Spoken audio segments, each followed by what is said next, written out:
बिस्मिल्लाहिर्रहमानिर्रहीम। अस्सलाम वालेकुम नाज़रीन, मैं हूँ मोगीस अली। आज हम बात करेंगे डॉक्टर शाहिद मसूद साहब की, जो काफ़ी दिनों से मैं देख रहा हूँ कि एक तो वो इमरान खान साहब की हुकूमत पर तनकीद तो करते हैं, लेकिन कुछ बातें ऐसी होती हैं कि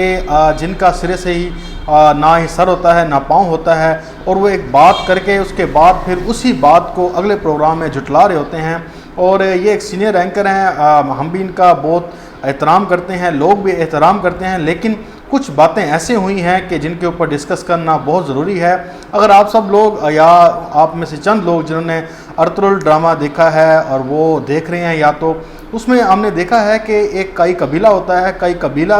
अपनी एक रियासत बनाने के लिए, अपनी ज़मीन हासिल करने के लिए और अपने आप को एक जगह पर बसाने के लिए बड़ी जदोजहद करता है। लेकिन उस जदोजहद के दौरान हमने देखा है कि सबसे ज़्यादा जो उसे नुकसान हुआ है वो अंदरूनी दुश्मनों से होता है। उसके जो कई कबीले के अंदर या वो किसी के साथ इल्हाक करते हैं, तो वहाँ पर ऐसे ऐसे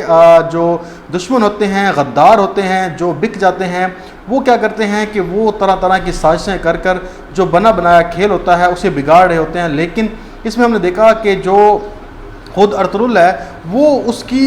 एक बड़ी अच्छी सोच होती है, और वो जो सोच होती है वो ये होती है कि एक तो अपने कबीले को गद्दारों से पाक किया जाए, दूसरा यह है कि वो बहुत आगे की सोच देख रहा होता है। लोग समझते हैं कि इसे कुछ भी नहीं पता और ये जो काम कर रहा है ये बिल्कुल ही अच्छा काम नहीं कर रहा, लेकिन जो लोग गद्दार होते हैं, लोग उनकी बातों पर यकीन कर रहे होते हैं, उनके पीछे लगे हुए होते हैं और वो सारा मामला डिस्टर्ब कर रहे होते हैं। तो यही हाल हमारे पाकिस्तान का है कि जिस वक्त अब मुश्किल जो पाकिस्तान के ऊपर वक्त है, लेकिन लोग आने वाले वक्त का नहीं सोच रहे, और अगर फिर वो अपने आप को बेच देते हैं और फिर उन्हीं हुक्मरानों के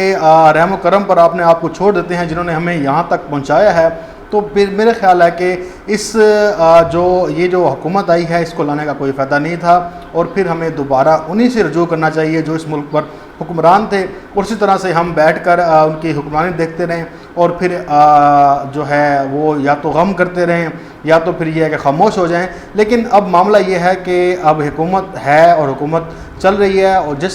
सूरत हाल से वो दो चार है वो यकीनन गंभीर भी है, तशवीशनाक भी है। लेकिन इसमें यह तो नहीं है कि आप हिम्मत हार जाएं और आप कहें कि जो हुकूमत है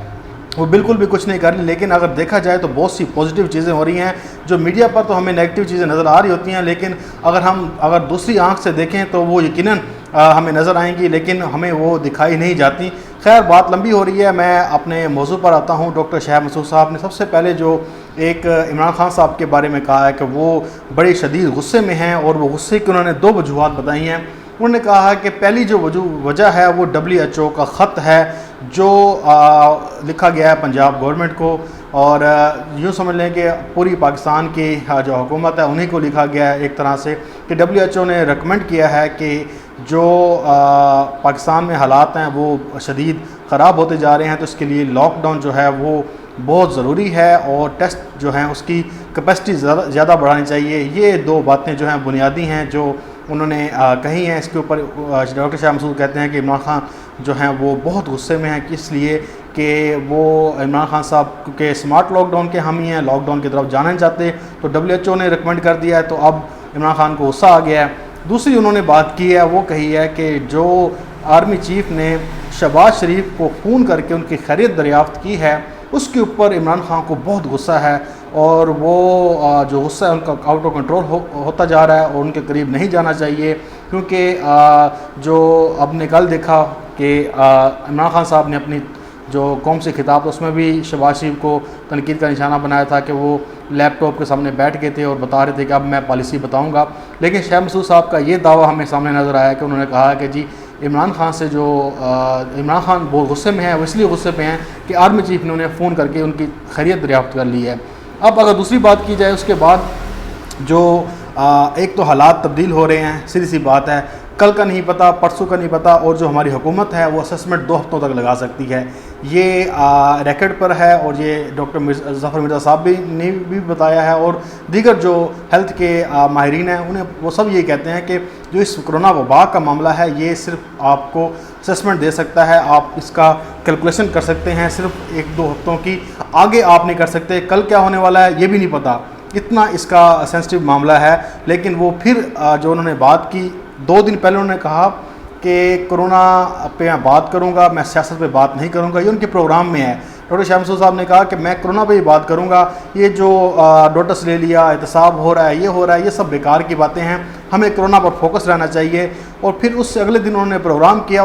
उसके बाद उन्होंने कहा कि मैं अब कभी कोरोना पे बात ही नहीं करूंगा। ये डॉक्टर शाह मसूद साहब ने फिर कहा कि मैं अब कभी कोरोना पे बात नहीं करूंगा, इसलिए कि मैं थक गया हूँ बात कर करके। और फिर उन्होंने 2-3 क्लिप अपने प्रोग्राम में चलाए। फिर उससे जो अगला दिन आया, उस दिन प्रोग्राम किया, उसमें फिर वो हुकूमत पर चढ़ दौड़े और उसी में ही कोरोना के हवाले से बड़ी तशवीश का इज़हार किया कि ये हो गया, वो हो गया। तो आप देखें कि 3 दिनों के अंदर 3 जो उनके बयानात थे वो इतनी जल्दी से बदले कि समझ से बड़ा तर थे। उसके बाद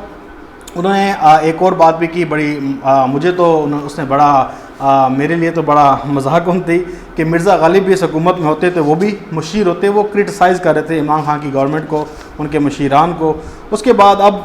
जो उन्होंने कहा कि फ़ौज और जो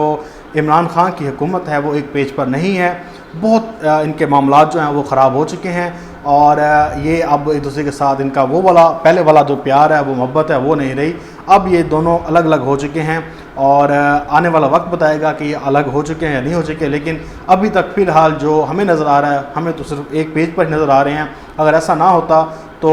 बहुत से मामलात थे जिसके ऊपर बात बिगड़ सकती थी, लेकिन हमें वो नज़र नहीं आई। इसके बाद उन्होंने एक ख़ास कर उन्होंने कहा कि न्यूजीलैंड कोरोना से निजात उसने हासिल कर ली है, तो फिर इसमें क्या मज़ाहिका है, इसमें क्या बड़ी बात है। पूरी दुनिया लॉकडाउन का सामना कर रही है, पूरी दुनिया बंद है, तो वो तजारत कहाँ करेंगे, कहाँ पर अपने मुल्क को लेके जाएंगे, ये उन्होंने कहा। लेकिन उससे पहले अगले प्रोग्राम में ये कह चुके थे कि मैं मुबारकबाद देता हूँ न्यूजीलैंड को कि वो जीत के कोरोना से उन्होंने बड़ा ज़बरदस्त इक़दाम उठाए, सब कुछ किए। और फिर अगले प्रोग्राम में ही कह रहे हैं कि वो किससे तजारत करेंगे, इसका कोई फ़ायदा नहीं है, उनके मुल्क से लॉकडाउन ख़त्म हो गया है। लेकिन फिर साथ ही एक प्रोग्राम में वो कह रहे थे कि तुर्की भी खुल रहा है, यूरोप भी पूरा खुल रहा है और जो एमिरेट्स की जो फ़्लाइट्स हैं वो जा रही हैं दीगर ममालिक में, तो तिजारती सरगर्मियाँ हैं, उसका बड़ा फ़ायदा हो रहा है। और तुर्की और सऊदी अरब की भी सरहद खुल जाएगी। तो ये सारे मामलात हैं, ये वो अपने 2 से 3 प्रोग्राम में इसी तरह से बयानात जो हैं उनके इतने तज़ादात आ रहे थे कि मैं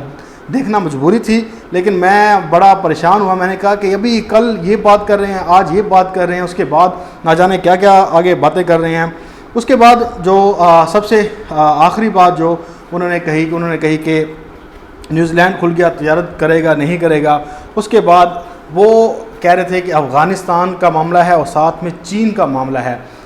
और जो अफ़गानिस्तान है वहाँ पर अमन कायम नहीं हो रहा, वहाँ पे आर्मी चीफ़ की मुलाकात हो रही है, ज़ुल्म खलीलज़ाद से सब कुछ हो रहा है। लेकिन अब हमें जो चीन का मामला है इसमें कूद पड़ना चाहिए, हमें उनके साथ लेकर चलना चाहिए। और अगर वो नहीं जाना चाहते इमरान खान, तो फिर उन्हें रियासत बीच में घसीट लेगी। यानी कि वो कहना चाह रहे थे कि इमरान खान शायद ना जाएँ तो रियासत उन्हें फ़ोर्स करके उसमें घसीट लेगी। इसी तरह से है जैसे आम लोग बयानात देते हैं कि पाकिस्तान की जो गवर्नमेंट है वो कुछ नहीं कर रही, वो इमरान खान ही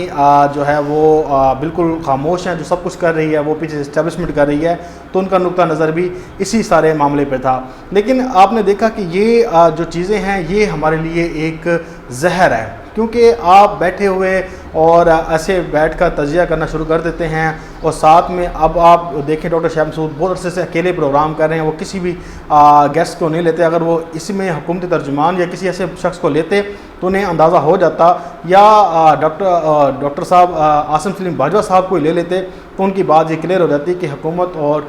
फ़ौज किस पेज पर है। तो लेकिन ज़ाहिर बात है वो कर जाते हैं अपनी बात, उसके बाद उन्हें कोई काउंटर करने वाला नहीं है, पूछने वाला नहीं है। वो जो भी बात करते हैं वो समझते हैं कि यही हरफ आखिर है और इसी के ऊपर ही उनका तजिया बेस करता है, इसके अलावा कोई और चारा ही नहीं है, कोई और बात ही नहीं है। तो इसी तरह से जो दीगर हमारे मीडिया पर्सनस हैं, मीडिया के एंकर हैं, मीडिया के लोग हैं, वो भी यही एक स्टोरी को बनाकर एक लाइन को लेकर उसके ऊपर पूरा प्रोग्राम कर देते हैं और उसके अंदर फिर बाद में देखते नहीं हैं कि इसके क्या रिज़ल्ट आएंगे, क्या हमें इसका सामना होगा। लोग ज़ाहिर बात है कि लेकिन अब तो हम हैं, लोग हैं, ट्विटर पर है, फेसबुक पर है, जवाब तलब भी करते हैं और पूछते भी हैं कि आपने कैसी बात कर दी। लेकिन एक ऐसी बात जिससे शर्मंगेज़ी फैले, जिससे जो मामलात हैं, जैसे मैंने कहा कि एक कबीला अर्तुगल का जो अरकाई कबीला था जिसके अर्तुगल लीड कर रहे थे, वो लेके जा रहे थे, तो वहाँ भी इसी मुश्किलात का सामना था। अगर आप इस मुश्किलात में ये मायूसी की बातें, ये डेस्क स्टोरियाँ बैठ कर इधर से घड़ के उधर के घड़ के, और उसके बाद कोई दलाइल नहीं है, सिर्फ ये कह देना कि फ़ौज और इमरान खान में इख्लाफात हैं, तो उसके बाद आपसे कोई पूछने वाला नहीं है कि इसकी क्या, आप कोई रीज़न तो बता दें, आप कोई वजह तो बता दें, आप पूरी उसके ऊपर डिबेट कर लें, उसके नुक्ते तो बता दें कि ये यहाँ पे डिफरेंस है। लेकिन ऐसा नहीं है, सिर्फ ये कह देना कि वो इख्तलाफ है और इमरान खान को बहुत गुस्सा है, तो ये मेरे ख्याल से नामुनासिब बात है। इसका ज़ाहिरी बात है आसिम सलीम बाजवा भी इन सारी चीज़ों को देख रहे होंगे, तो वो जो जिस लिए आए हैं, जिस जॉब के लिए, तो ये एक मैकेनिज़्म तैयार होना चाहिए कि जो बंदा बग़ैर सबूतों की बात करता है, कम से कम वो सबूत तो पेश करे कि हाँ मैं इस बुनियाद पे अपना तज़िया दे रहा हूँ। अगर वो सबूत नहीं देता तो ज़ाहिरी बात है फिर उसका प्रोग्राम बंद कर देना चाहिए, ताकि अवाम में मज़ीद गलतफ़हमियाँ ना पैदा करे, ना ही अवाम को वो बेवकूफ़ बनाए, जिससे अवाम जो है उनकी जो राय है वो बनती है, फिर उनकी राय तब्दील भी हो जाती है, फिर लोग जो है हुकूमतों पर उनका एतमाद ख़त्म हो जाता है। फिर इसी तरह से बात आगे निकलती है कि जो इस्टेब्लिशमेंट है वो हमारी सियासत में मुलव्वस है और वो ये किरदार अदा कर रही है। इसी तरह से और भी बहुत सी बातें थी रह गई हैं, लेकिन इंशाल्लाह फिर एक नई वीडियो में मुलाकात होगी। इंशाल्लाह। अल्लाह हाफ़िज़। पाकिस्तान जिंदाबाद।